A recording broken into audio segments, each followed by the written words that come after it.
دنیا میں جتنے بھی لوگ تھوڑی سی شعور کی آنکھ کھولتے ہیں نا، وہ کسی مذہب کو ماننے والے نہ ہوں یا ماننے والے ہوں، جب شعور بیدار ہوتا ہے نا تو دو چار سوالوں کے جواب وہ تلاش کرنے شروع کر دیتے ہیں۔ ایک تو سوال ان کے ذہن میں یہ اٹھتا ہے کہ انسان کیوں پیدا ہوا ہے، کہاں سے آیا ہے، اگر آیا ہے تو پھر آیا کہاں سے ہے اور کیوں آیا ہے۔ اور پھر یہ بھی سوال پیدا ہوتا ہے کہ سب انسان ایک جیسے سٹیٹس کے کیوں نہیں، کوئی امیر ہے، کوئی غریب ہے، کوئی پڑھا لکھا ہے، کوئی ان پڑھ ہے، کوئی خوبصورت ہے، کوئی ظاہری طور پر لوگوں کی نظر میں بدصورت ہے، کوئی آقا ہے، کوئی غلام ہے۔ ان سوالوں کے لوگ جواب چاہتے ہیں۔ مقصد حیات کیا ہے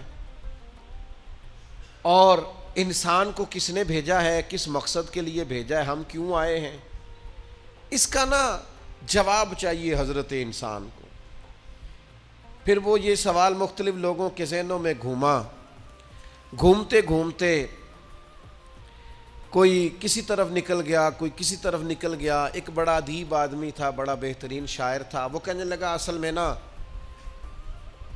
انسان ایک پھول ہے، تو بہار کا موسم آتا ہے تو کھل جاتا ہے، جوانی ہے، صحت ہے، تندرستی ہے، پھر خزاں آتی ہے تو آہستہ آہستہ اس کے پتے مرجھا جاتے ہیں، پھر زیادہ ہی پتجھڑ آتا ہے تو ٹوٹ جاتا ہے، یعنی انتقال کر جاتا ہے، لہٰذا ایک خوشبو ہے، ایک پھول ہے۔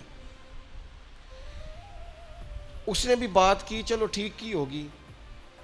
پھر ایک اور شخص بولا، اس نے کہا نہیں، بنیادی طور پر نا پوری دنیا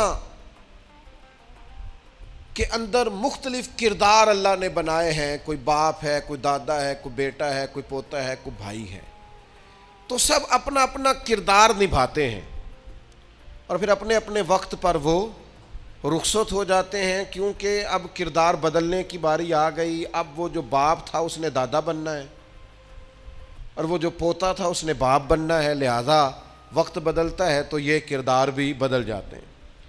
لوگ اپنے اپنے حساب سے کوششیں کرتے رہے، یہاں تک کہ بعض نے یہ بھی کہہ دیا کہ انسان پہلے حیوان تھا۔ یہ ترقی کرتے کرتے کسی نے کچھ کہا، کسی نے کچھ کہا، لیکن یاد رکھنا یہ راز اگر کھولا ہے نا کسی نے تو اسی نے کھولا ہے جس نے انسان بنایا ہے، یہ اسی نے کھولا ہے۔ جو فلسفیوں سے کھل نہ سکا اور نکتہ وروں سے حل نہ ہوا، وہ راز ایک کملی والے نے بتلا دیا چند اشاروں میں۔ نبی کریم صلی اللہ تعالی علیہ وسلم نے وحی کے ذریعے فرمایا، وحی کے ذریعے فرمایا۔ ادھر ادھر سے کیوں پوچھتے ہو، مجھ سے پوچھو نا، میں تمہیں اللہ کا قرآن پڑھ کے بتاتا ہوں کہ تمہیں بنایا کس نے، میں تمہیں بتاتا ہوں تمہیں بنانے والا کون ہے۔ وہ کون ہے جس نے تجھے بنایا ہے؟ هو الذی یصورکم فی الارحام، تو ماں کے پیٹ میں تھا، ایک نطفہ تھا، ایک کریم مالک نے چاہا، پھر اس نے ماں کے پیٹ میں تیری صورت بنائی، یہ تیرے نقش و نگار بنائے، اس نے تیرے چہرے کو تخلیق کیا، پھر تیرے چہرے پر اس نے آنکھیں رکھیں، پھر ناک رکھا، پھر ہونٹ رکھے، پھر تجھے بنا کے نا تو خود ہی فرماتا ہے لَقَدْ خَلَقْنَا الْإِنسَانَ فِي أَحْسَنِ تَقْوِيمٍ، خود بنا کے نا خود فرماتا ہے کہ تحقیق میں نے انسان کو بڑی ہی خوبصورت ساخت پر پیدا فرمایا۔ ایک منٹ کے لیے ذرا سوچ کے دیکھنا کہ یہ ناک اگر یہاں ہوتا تو کتنا برا لگتا، یہ ہونٹ اگر تھوڑے سے بھی نیچے ہو جائیں تو کتنے، بعض لوگوں کے نا ذرا سے دانت تھوڑے سے کبھی اوپر ہو جائے نا کسی بیماری کی وجہ سے بھی تو لوگوں کو اچھے لگتے۔ اللہ نے جو چیز بنائی ہے اسے بار بار توڑ کے سجا کے نئے سرے سے کر کے دیکھ لو، سونی اسی طرح ہی لگتی ہے جس طرح میرے رب نے بنا دی ہے، اسی طرح ہی خوبصورت لگتی ہے۔ اور وہ کہتا ہے یہ جو تیرا چہرہ ہے نا فی ای صورت ما شاء رکبک، یہ جو تیرا چہرہ ہے نا کسی کا گورا ہے تو کسی کا زیادہ گورا ہے،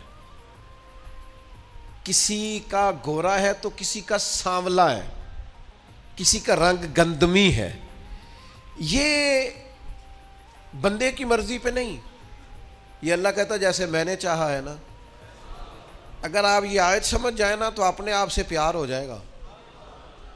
پھر کالے سیاہ رنگ والا بندہ بھی کہے گا اوہو چہرہ میرا ہے پر چاہت اللہ تعالیٰ کی ہے.